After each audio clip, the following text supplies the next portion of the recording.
এবং আমার জগন্নাথ ভাই এবং মোহন ভাই অনুরোধ করছি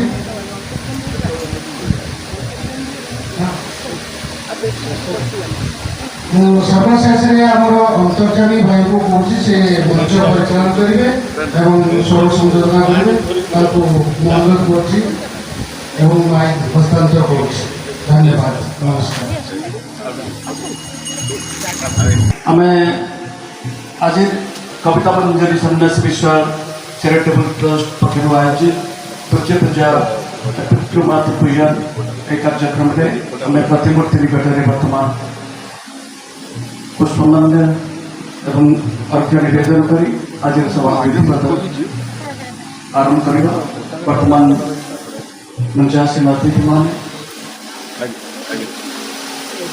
ପ୍ରତିଭା ପ୍ରଜ୍ୱଳନ କରି ଏ ସଭା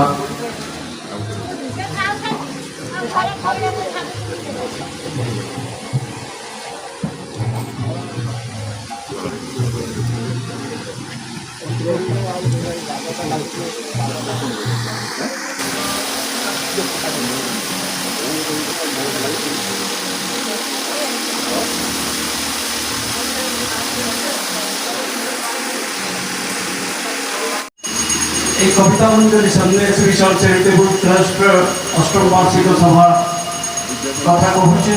এটি কেবল জଣେ ব্যক্তির কথা হো নাই, এটি সন্ন্যাস বিশালଙ୍କର কথা নୁହଁ, কবিতা মঞ্জরি বিশালଙ୍କର কথা এটি উঠে নাই। এটি কথা উঠୁଛି পিতা মাতাଙ୍କର କଥା। এটি ଜଣେ ସନ୍ତାନ ତାର ପିତା ମାତାଙ୍କୁ ପ୍ରଭୁ ତାର ତ୍ରୁଟି ନିବେଦନ କରୁଛି। ପିତାଙ୍କୁ ଦେବତା ଭଳି ଭାବି ଯାହା ଭେଦ କରିଥିଲେ ପିତୃଦେବ ଭୁବ ମାତୃଦେବ ଭୁବ ଆଚାର୍ଯ୍ୟ ଦେବ ଭୁବର କଥା ଆଜି এই উৎসব মাধ্যমে তার প্রতিফলন কিভাবে ভাবে হচ্ছে তার বার্তা আমি গাঁকু সমাজকে দেওয়া চাহুছে এই উৎসব আয়োজন মাধ্যমে। বাস্তবিক এথিপাই ক্রমাগত ভাবে যেভাবে আয়োজন করে আসছেন সন্ন্যাস বিশ্বଙ୍କର স্বর্গত সন্ন্যাস বিশ্ব কবিতা মঞ্জରୀଙ୍କର পুত্র বাবুধ এবং তাঁর পত্নী কন্যা পরিবার স্বজন ଯେଉଁମାନେ ଆତ୍ମୀୟ ସ୍ୱଜନ ବାସ୍ତବିକ ପ୍ରଶଂସା କଥା। ଆଜି ସମସ୍ତଙ୍କ ପାଇଁ ଆମେମାନେ ଯେଉଁମାନେ ଏଠି ସମବେତ ଅଛନ୍ତି ଆମେ ପିତୃପୂଜନର କଥା କହୁଛନ୍ତି, ମାତୃ ପୂଜନର କଥା କହୁଛନ୍ତି। ଯାହା ପିଲାଟେ ବଳୁ ଯେତେବେଳେ ବନ୍ଧ ହଉଟି ଶିକ୍ଷା ଦିଆଯାଏ, ଛୋଟ ପିଲାଟି ଆଜି ଦୂରଟି ଭାଷାରେ ତାର ଆବୃତ୍ତି କରେ ପିତା ମାତା ଠାରୁ ବଡ଼ ଦେବତା କି ସ୍ୱର୍ଗ ରହିଛି ନାହିଁ, ତାଙ୍କରି ଆଶିଷ ନୂଆ ଏକ ଆସିଲା ବିପଦୂତ ଦେବା ପାଇଁ। ଜୟ ଜଗନ୍ନାଥ। ଆଜି ସେଇ ପିତା ମାତାଙ୍କ ସ୍ମୃତି ଚାରଣ ଅବସରରେ ଆମ ସହିତ ଅନେକ ବ୍ୟକ୍ତି ଅତିଥି ଅଛନ୍ତି, ତାର ଆଲୋଚନା କରିବେ। ତେଣୁ ପ୍ରାରମ୍ଭରେ ବିଧିବଦ୍ଧ ଭାବରେ ସଭାର ଉଦ୍ଘାଟନ ଘୋଷଣା କରିବା ପାଇଁ ସଭାପତିଙ୍କୁ ନିବେଦନ କରୁଛି। ଏବଂ ଅନ୍ୟମାନେ এইভাবে এক পুণ্য কার্যে মু যোগ দিয়েছি, নিজকে ধন্য মনে করছি। মোর সে জন্মিত পিতা নহলে বি মু তাকে পিতা ভাবে গ্রহণ করেছি, সে মতো পুত্র ভাবে গ্রহণ করছি। ইয়ে হচ্ছে মোর সম্পর্ক। সন্ন্যাসী বাপা কবিতা মাঙ্কর আজ শ্রাদ্ধ বার্ষিকী 8 বর্ষ বিতি যাইছি। আজ গোটে অন্তত মু বহুত খুশি হচ্ছে এ পরিবার তাଙ୍କର ଯେଉଁ ପୁଅ ଆଉ ଝିଅ ତାଙ୍କ ସ୍ମୃତିକି 8 ବର୍ଷ ହେଲା ସଂଲଗ୍ନ କରି ରଖିଛନ୍ତି। 3ଟି କାର୍ଯ୍ୟକ୍ରମ ସେମାନେ କରୁଛନ୍ତି ଗୋଟେ ବର୍ଷରେ। ଗୋଟେ ଅଷ୍ଟପ୍ରହରୀ ହେଉଛି 3 ଦିନ ଧରି, ତାଙ୍କର ଶ୍ରାଦ୍ଧ ଉତ୍ସବଟିଏ ହେଉଛି। ଆଉ ଗୋଟିଏ କାର୍ଯ୍ୟକ୍ରମ 2022 ମସିହାରୁ ସେ ହାତକୁ ନେଇଛନ୍ତି ଆମର ଯେଉଁ ବିଷୁବ ମିଳନ କାର୍ଯ୍ୟକ୍ରମ। ତେଣୁ ସାହିତ୍ୟକୁ ରକ୍ଷା କରିବ।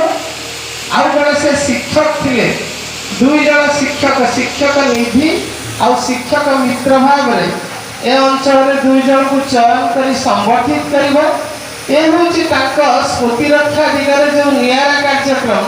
ବିଶେଷ କରିକି ପୁତ୍ର ଡକ୍ଟର ରାଧାକୃଷ୍ଣ ବିଶ୍ୱାଳ ଆଉ ତାଙ୍କର ପତ୍ନୀ ଡକ୍ଟର ରୀନା ବଳ ଆଉ ପୁତ୍ର ଇଞ୍ଜିନିୟର ରାମକୃଷ୍ଣ ଆଉ ତାଙ୍କର ଝିଅ ମିତାରାଣୀ ଆଉ ତାଙ୍କର ଅନ୍ୟ 2 ଝିଅ ବି ଏଠି ନହେଲେ ବି ତାଙ୍କ सहयोग रही पिता और माता ये तो गोटे अद्भुत घटना घटला गोटे दिन में मृत्यु होता जहाँ ये गोटे जो श्राद्ध उत्सव पिता माता होती बोधे अन्य कौटी एमती पिता माता गोटे दिन में श्राद्ध उत्सव गोटे खूब कम जगह हो कारण से हाथ धरा धरी चलीगले जी देखि माँ हस जी देखि माँ मिठा कथा जी शुणी से स्वामी प्रति किपरि अनुरोध करते किपरि भक्ति करुले संस्पर्श जे आसी से माँ की गोटे निरा माँ मु सब भाषण देखे सन्यासी बापा कथा कहुए माँ कथा टी कम कहुए